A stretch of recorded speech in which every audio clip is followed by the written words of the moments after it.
Tank A initially contained 124 liters of water. It is then filled with more water at a constant rate of 9 liters per minute. How many liters of water are in Tank A after the following amounts of time have passed? Let's underline the numbers and then highlight the words that represent units in the problem. First, let's assign variables to the quantities so we can write an equation. Let x represent the number of minutes and t represent the total number of liters of water. Now let's write an equation for this situation.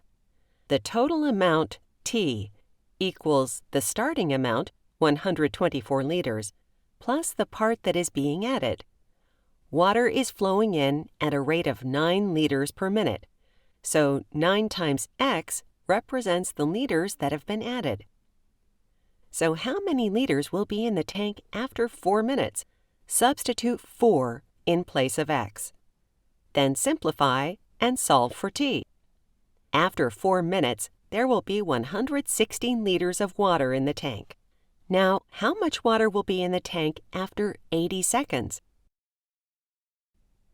Since the equation was written for minutes, you should first convert the 80 seconds to minutes.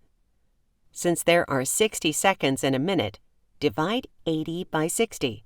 Simplify this fraction and get 4/3. So, 80 seconds is equivalent to 4/3 minutes. Now, substitute 4/3 minutes into the equation for x.